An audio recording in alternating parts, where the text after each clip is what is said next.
Shalom, shalom, peuple de Dieu. Soyons tous et toutes bénis dans le puissant nom de Jésus-Christ. Ce lundi 4 avril 2022, Maman Unielle, par la voix de prière de femme, vient encore une fois vous chalommer.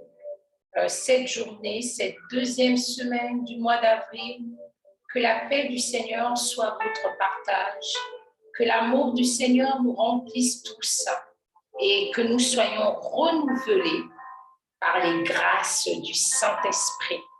Que le sang de l'agneau nous couvre encore un peu plus chaque jour, afin que le nom de l'Éternel soit célébré dans nos vies, dans nos maisons, dans nos territoires et dans tous les lieux de la création, dans le puissant nom de Jésus.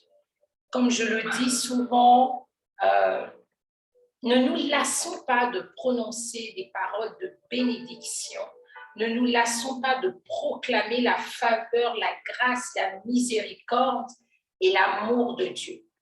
Alors, pour ce lundi 4 avril, notre exhortation, notre message, notre thème, notre sujet porte sur la lampe de l'Éternel, la lampe de Dieu. Et l'intitulé, c'est exactement « Et la lampe de Dieu dans ta vie ». Et la lampe de Dieu dans ta vie. Amen. Nous allons lire une portion de la parole dans le puissant et glorieux nom de Jésus-Christ. Nous sommes dans 1 Samuel, chapitre 3, du verset 1 à 10. Le jeune Samuel était au service de l'Éternel devant Élie. La parole de l'Éternel était rare en ce temps-là. Les visions n'étaient pas fréquentes. En ce même temps, Élie, qui commençait à avoir les yeux troubles et ne pouvait plus voir, était couché à sa place. La lampe, c'est le verset 3 surtout qui nous intéresse. La lampe de Dieu n'était pas encore éteinte. Et Samuel était couché dans le temple de Dieu, où était l'arche de Dieu. Alors l'Éternel appela Samuel. Il répondit, « Me voici. » Et il courut vers Élie et dit, « Me voici, car tu m'as appelé. » Élie répondit, « Je n'ai point appelé. Retourne te coucher. » Et il alla se coucher. L'Éternel appela de nouveau Samuel. Et Samuel se leva, alla vers Élie et dit, « Me voici, car tu m'as appelé. » Élie répondit, « Je n'ai point appelé mon fils. Retourne te coucher. »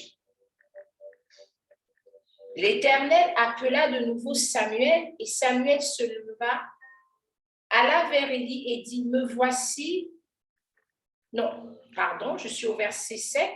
Samuel ne connaissait pas encore l'Éternel, et la parole de l'Éternel ne lui avait pas encore été révélée. Verset 8. L'Éternel appela de nouveau Samuel pour la troisième fois. Et Samuel se leva, alla vers Élie et dit, « Me voici, car tu m'as appelé. » Élie comprit que c'était l'Éternel qui appelait l'enfant.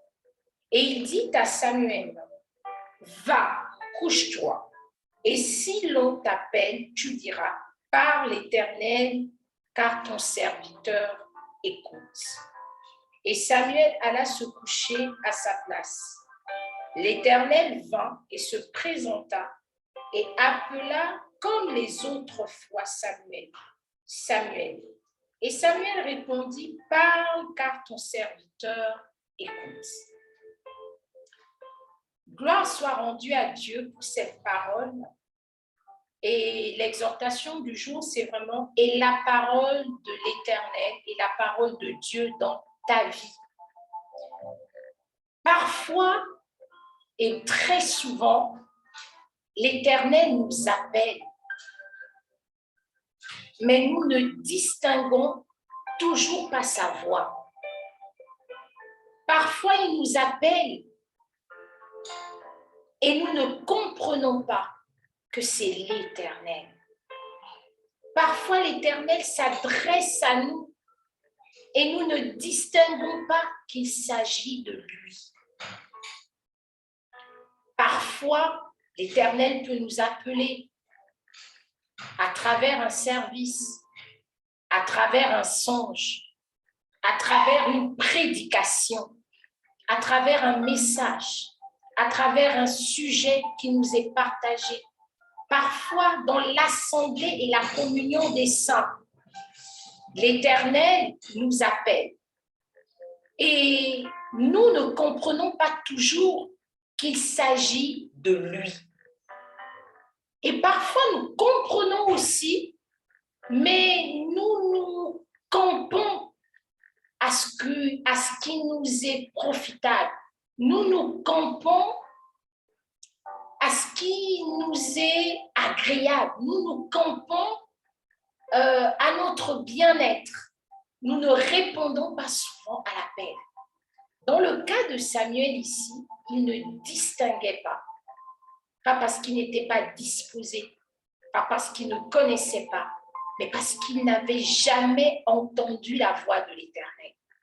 Et Élie, qui était plus avancé que lui dans la foi, à la 3e reprise, comprit qu'il s'agissait de l'Éternel et lui indiqua clairement ce qu'il y avait lieu de faire, donc de répondre à l'appel de l'Éternel.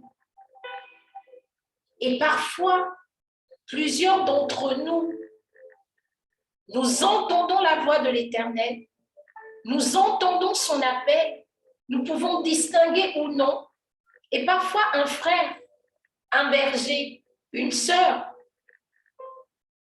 un appelé, un serviteur, une servante de Dieu peut nous aider à comprendre qu'il s'agit d'un appel de l'Éternel dans notre vie, qu'il s'agit d'un appel au service, qu'il s'agit d'un appel à œuvrer pour lui, qu'il s'agit d'un appel à discerner une instruction particulière dans un moment de notre vie, à une étape particulière, quand nous avons certainement besoin d'une réponse, et parfois simplement, comme je le disais au début, à œuvrer pour l'œuvre de Dieu. Mais nous nous entêtons. Mais nous disons, je ne sais pas le faire. Je ne peux pas le faire. Je ne suis pas à l'aise dans cette chose. Je ne suis pas à l'aise à faire cela. Et la lampe de l'Éternel, comme au verset 3, qui n'était pas encore éteinte, finit par s'éteindre. Alléluia. Parfois, vous savez aussi, et parfois nous savons aussi en nous-mêmes que l'Éternel nous appelle à plus que ce que nous donnons. Mais nous ne sommes pas humainement prêts à franchir ce pas. Mais nous ne sommes pas humainement prêts et prêtes au sacrifice. Mais nous ne sommes pas humainement prêts à ce service, à cet appel. Nous bouchons nos oreilles, nous résistons, nous nous entêtons. Soyons des Samuel, parce que nous avons vu ce que l'Éternel a accompli dans la vie de Samuel. Un autre point dans et l'appel de Dieu dans ta vie, c'est quelle est ta disposition lorsque l'appel arrivera ou lorsque l'appel arrive. Es-tu dans la disposition? Élie était couché dans le même lieu que Samuel. La lampe de l'Éternel n'était pas encore éteinte. Mais l'Éternel n'a pas appelé Élie. Il a appelé Samuel. Alléluia. Nous pouvons être dans la même assemblée. Nous pouvons être dans le même lieu. Nous pouvons être au même endroit. Nous pouvons parfois faire les mêmes prières. Mais Dieu connaît les dispositions des cœurs.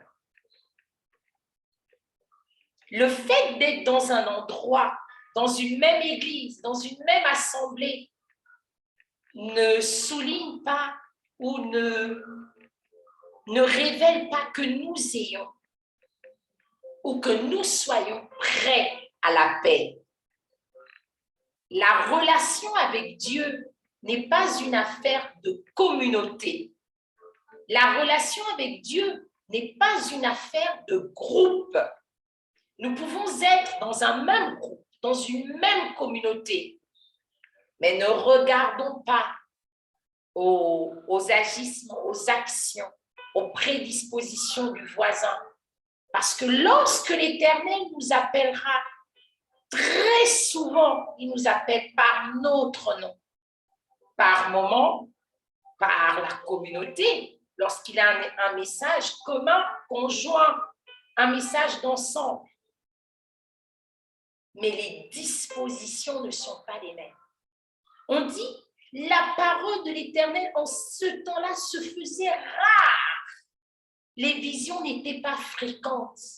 Même dans la rareté, Samuel a été vu. Même dans la rareté, l'Éternel connaissait Samuel. Et la lampe de Dieu dans nos vies, mon frère, ma soeur. Distingues-tu la voix? Y réponds-tu? Y es-tu favorable? Ou te contentes-tu de ton statu quo, de ce dans quoi tu es à l'aise, de ce dans quoi tu te sens disposé à le faire ou à ne pas le faire? Es-tu là pour obéir à tes propres dispositions ou es-tu un serviteur ou une servante de l'Éternel? Et la lampe de Dieu, bien qu'elle ne soit pas éteinte dans un lieu, ne brillera pas et n'appellera pas tout le monde. Élie, qui était pourtant un grand serviteur, était là, alors que la lampe n'était pas encore éteinte. Mais ce n'est pas Élie qui a été appelé. Lorsqu'on a la grâce d'être appelé, c'est une grâce. Ne fermons pas les oreilles. Ne regardons pas qui nous sommes. Ne regardons pas notre statu quo. Ne regardons pas à nos capacités ou pas humainement. C'est le Dieu de grâce qui nous connaît. Ne fermons pas les oreilles. Ne fermons pas les yeux. N'endurcissons pas notre cœur. Samuel était disposé. Samuel était prêt. Lorsqu'on lui a dit ce qu'il fallait faire, il a obéi. Et tous, nous connaissons l'histoire de Samuel. Et pour ceux et celles qui ne connaissent pas cette histoire, je vous invite à la découvrir dans la Bible. Mais où en est la lampe de Dieu dans ta vie? Est-elle éteinte? Ne l'est-elle pas encore? Si elle ne l'est pas, t'appelle-t-elle? Si tu es dans une communauté, nous prions le Dieu de grâce des peuples, mais nous prions aussi le Dieu qui connaît chacun des cheveux de la tête de ses enfants, un par an. Ce n'est pas une affaire de groupe, toujours. C'est une affaire de relation personnelle. Alors, si tu as la grâce que la lumière, la lampe ne soit pas encore éteinte, veille, dispose ton cœur afin qu'elle ne s'éteigne pas sans que tu sois appelé. Et si tu es appelé, réponds. Et si tu n'as pas compris qu'on t'appelait, lorsque le Seigneur permet d'une manière ou d'une autre que tu comprennes que c'est lui qui t'appelle, sois un Samuel. Réponds. Et dis simplement,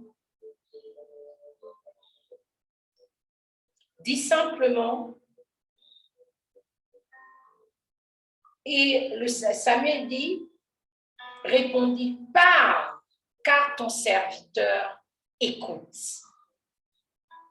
obéit. Où en est la lampe de l'Éternel dans nos vies? Est-elle éteinte? Est-elle allumée? Si elle est, sommes-nous appelés? Si nous le sommes, comment y répondons-nous? J'aimerais quand même que nous retenions que la lampe de l'Éternel peut être allumée et que nous soyons tous au même endroit. Mais elle appellera l'un et non pas l'autre. Élie était couché dans ce même lieu, mais l'Éternel ne s'est pas adressé à lui. C'est à Samuel qui s'est adressé. Bien que nous soyons dans des assemblées, dans des groupes, dans des communautés, retenons que notre relation avec Dieu, nous la bâtissons personnellement d'abord. Que Dieu vous bénisse.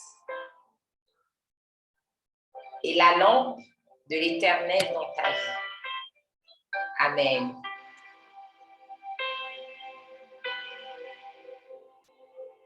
Merci Seigneur.